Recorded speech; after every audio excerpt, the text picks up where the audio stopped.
So, today we're going to be doing a different series.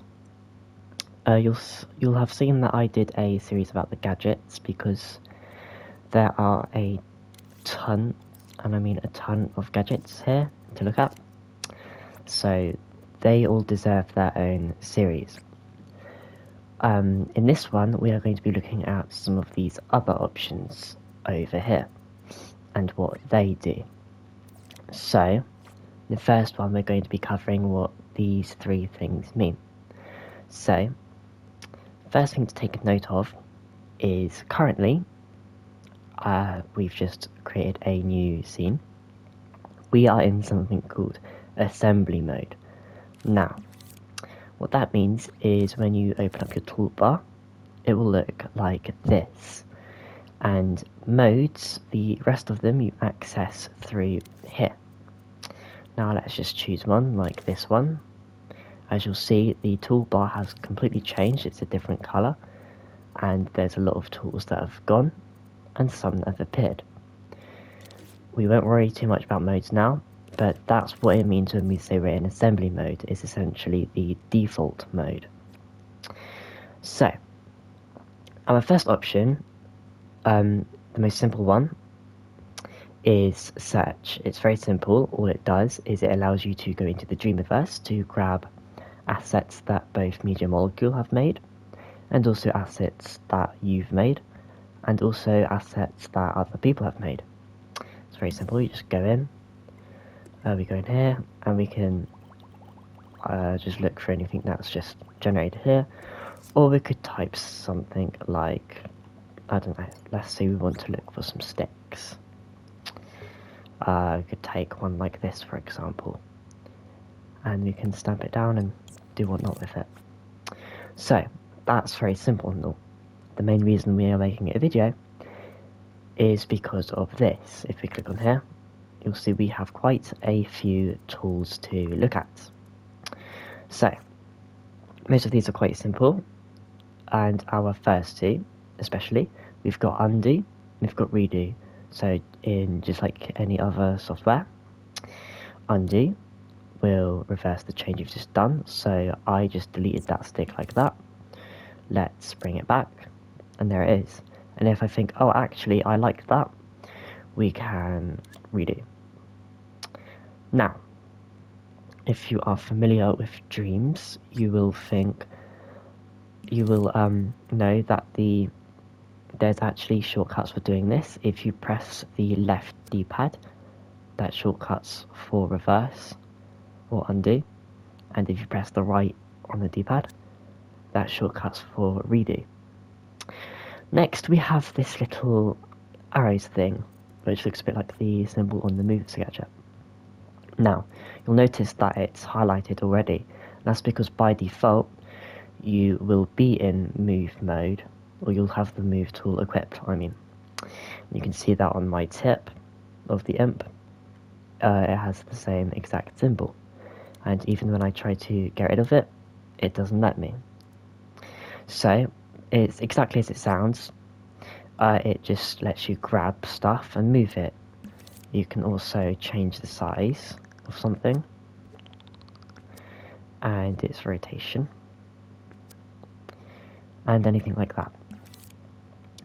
Next, we have stretch. Now, this one is a little bit odd, and we are going to require something like a puppet. So, let's stamp this down. With the stretch tool, something that is conjoined with these things called a connector. The stretch tool will allow us to, well, stretch it out. As you see, I'm making the limbs shorter and longer. You can't just get out the stretch tool and try and stretch like this, because we're still in assembly mode. So we can't do that. We can only really do it on stuff that's connected by connectors. Next, we have clone, which is basically what it sounds like.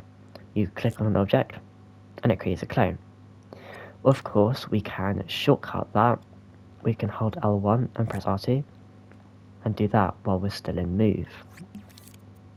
However, this clone mode here has an extra feature. So I'll just get a cube right here. And let's go into clone mode. Now, as you'll see, we have a thing on the corner called live clone.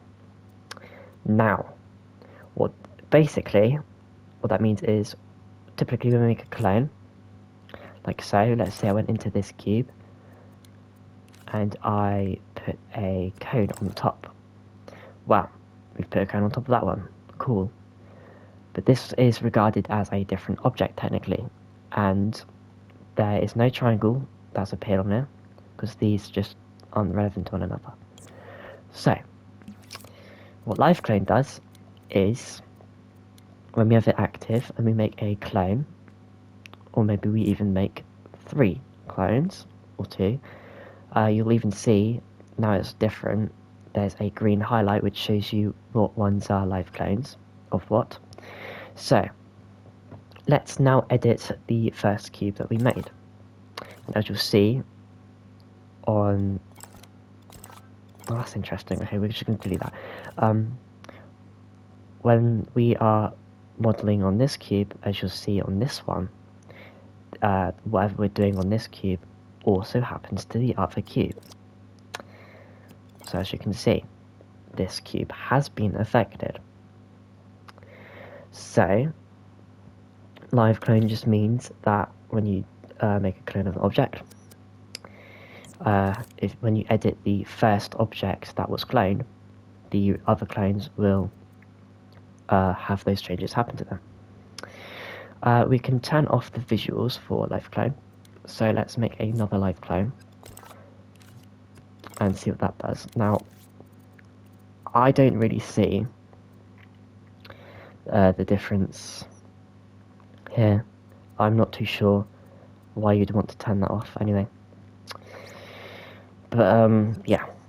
Okay, so let's just place on another cube. The next one we have is tweak, and all that does is when you right click on an object, it brings up the tweak menu. Again, this is yet another one which we can simply shortcut with L1 and square, and that's it. And in the tweak mode there's nothing here, so there's really no reason to use this one. And similar thing again, we have delete. As you can see, when in delete mode, your imp will look red and have X eyes. It'll look a bit scary. And all that will do is when you R2 on an object, it deletes. But you can do that normally in assembly mode. You can just press triangle to delete. Next we have hide. So what this will do is we click on it, and then we go to this object, we click hide, now it's green, and then we can go out like this. So as you can see, we no longer can see the object, and this is different to what am I doing? This is different to doing this with the visibility, because as we can see, we can not preview that and all that. So yeah, those work a bit differently. You'll be using that more for like previewing stuff, and you will also see on the right here we have unhide all. So let's say you've hidden a lot of things, you can just do that, and now they're back again. Okay.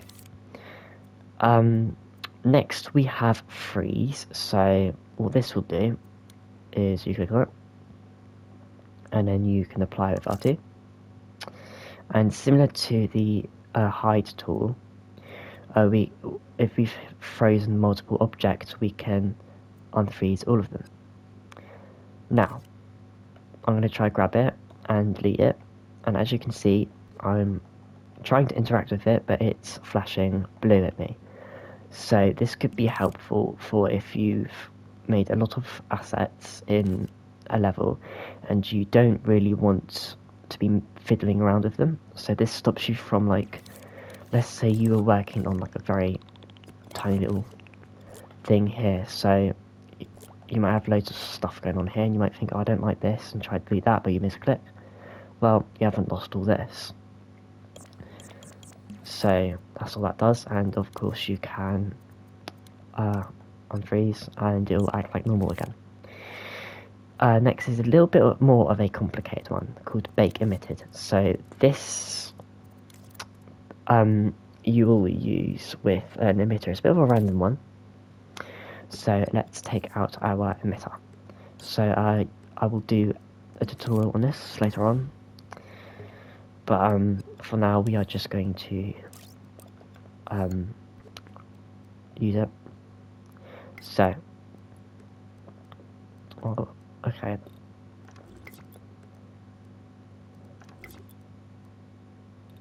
Let me just set this up very quickly. Okay.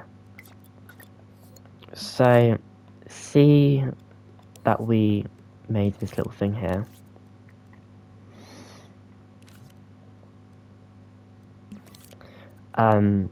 Basically, Bake Emitted allows us to say, oh, I want to keep these as just a regular object.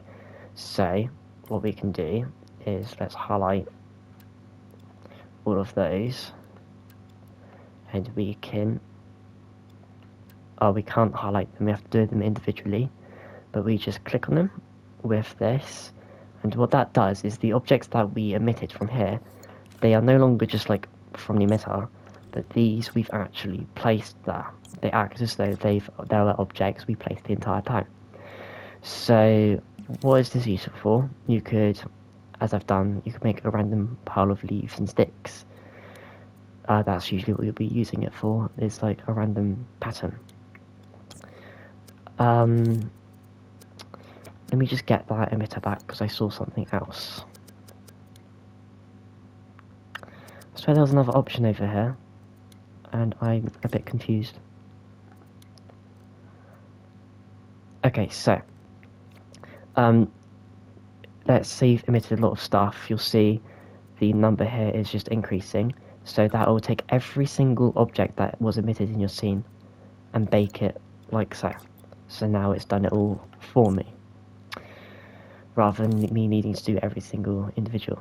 Okay, so that just leaves us then with adjust detail. Now, essentially, in Dreams, you have your thermometer, and what graphics detail, or adjust detail does, is it will help you save your graphics memory. So let's place a cube, and let's go into this, and as you can see, our floor here is a blue colour, and our cube here is a red colour. Now, basically, blue means that it's very cheap for the thermo, so it's not taking up too much of the thermo, and it's relatively nice and it's running well. Red means that it will take up more graphics memory. So the more red objects there are, the harder the thermo will be to control. So, here we have, we can switch between increase and reduce here, and we can do that with triangle as well, like this. Basically, when you've got the plus and we click on an object like this, we will slowly add more and more detail, and if you look at the thermo, we've got already plus 5%. We can do the opposite. We can take stuff away. So we see our cube here, and let's keep in mind the way that the cube looks. Now let's take some of its detail away. Let me just get the floor back. Let's get rid of some of its detail then. And then let's go out, so we can see it's nice and blue now, but now it's gone all fluffy. So the more fluffy that, when this makes an object fluffy, that means that it's taking up less thermo. So that means if you want objects to look as smooth as possible, you'll have to add detail. So you'll have to think, well, this object doesn't matter too much if it's just a little bit fluffy, so that doesn't matter to me too much. Or you could intentionally be making it look fluffy, so you could use it to your advantage, as so. Here we have consider scale, so essentially this will take into account the sizes of all the objects in the scene, and it will compare them. Okay, so that's all you need to know for the tools essentially, and I hope you enjoyed, and I'll see you in the next one. Goodbye.